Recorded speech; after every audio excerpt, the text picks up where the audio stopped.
Chapter 13. Left, left, snap it out. Drive in, mix it up. Don't let him get away, Alfred. Press. Angel kept slipping Alfred's jab. He cocked his head at the last possible instant and grinned as Alfred's gloved fist shot harmlessly over his shoulder. And each time Alfred missed, Angel belted him in the stomach. There was no pain, only anger that drove his teeth deeper into the mouthpiece. The air exploded out of his nostrils and sweat rained into his eyes. He closed his eyes and swung wildly, and Angel, laughing, belted the side of his head guard. "Time!" called Henry. "You're not working your combinations," said Bud, pulling out the math piece. "You've been throwing one punch at a time, and that's no good."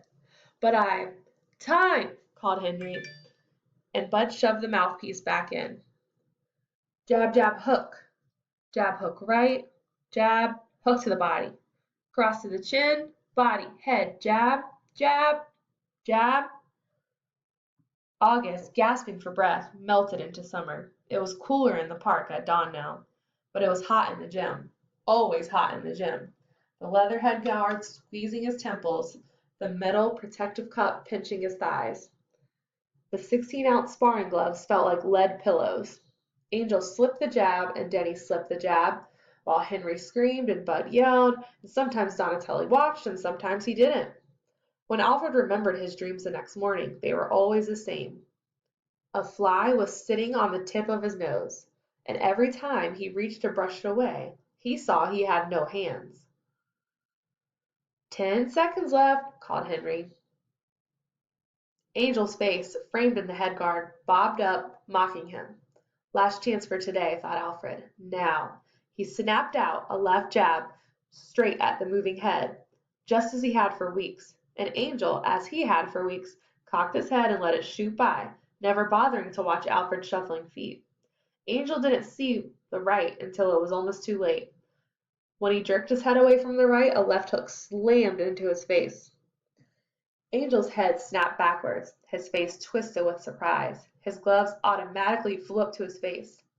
Alfred dropped his right shoulder, took a quick step forward on his right foot, and slammed a short right uppercut into Angel's belly. Angel plunged forward, the months of shadow boxing taking over now. Left, right to the face, hook, and Angel was reeling against the ropes, a drop of blood oozing from his nose. "Time!" called Bud. Jelly clapped. Pete leaned over the ropes and slapped his shoulder.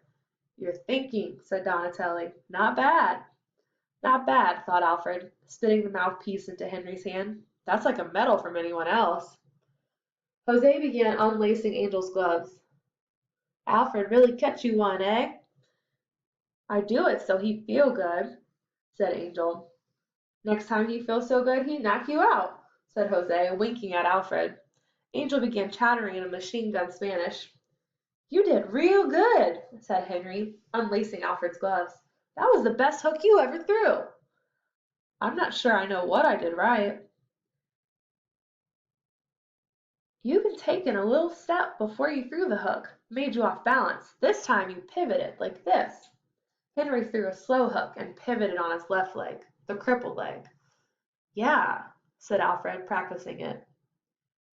"Yeah, how'd you know?" He tried to keep his eyes from staring down at Henry's leg. "I'm learning too, man," said Henry. Then he noticed Alfred stare, and limped heavily away. Stick and move, in and out, jab, jab, right, jab, hook, right, mix 'em up, press, press. Denny's hands were quick, but his footwork was slow.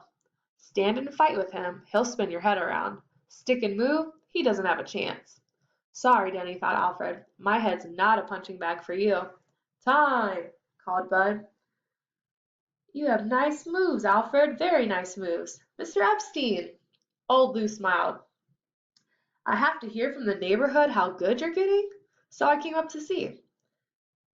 "Hey, Lightning," said Bud, raising his fist. "You ain't been up for years." "Don't talk about years. How's my boy doing?" "Getting there. He's getting there. You look good, Lou. Ready to go 10. 10 steps, maybe."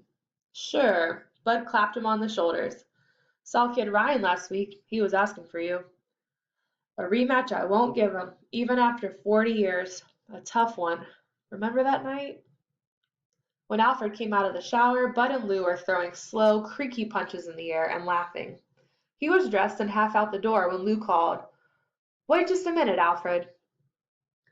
Lou took a little black purse from his pocket, counted out some bills, and pressed them into Bud's hand. "Don't tell Ryan where it comes from," pride he always had. "Thanks," said Bud. "Take it easy, Lou." "How else can I take it?" He put a hand on Alfred's shoulder, bracing himself as they walked slowly down the steps. On the street, Lou said, "You didn't take my advice." "Well, Mr. Epstein, You should have your own mind, do what you want. Ben tells me it takes you half the time to sort the new stock Monday mornings. How come you suddenly have more energy now?" "Well, Let me figure it out. I have to keep my mind active. You know how to work the register?" "No, but I could learn." "Sure you could learn. Maybe come in a little early tomorrow before we get busy. I'll show you some things." "Thanks, Mr. Epstein. Don't thank me, Alfred. I'm not giving you anything you won't have to work for." Stick and move, double jab, double hook, cross with the right, hook over the jab, slip and stick, break clean, move him, Alfred. Jose was not as fast as Angel or Denny, but he hit harder. Twice he fired straight rights through Alfred's guard, stinging, rib-bruising rights that took Alfred's breath away. It wasn't until the third sparring round that Alfred timed the rhythm of Jose's attack and dropped his left arm, catching the right on his elbow. Jose's face was unprotected, and Alfred pumped a fast right into his mouth. He pivoted on his left foot and threw the hook in a smooth, short arc. Jose dropped like a sack of potatoes. He was back on his feet immediately, but Donatelli jumped into the ring and grabbed Alfred's gloves. "Better go downstairs," he said softly. "It's time you were fitted for that custom-made mouthpiece."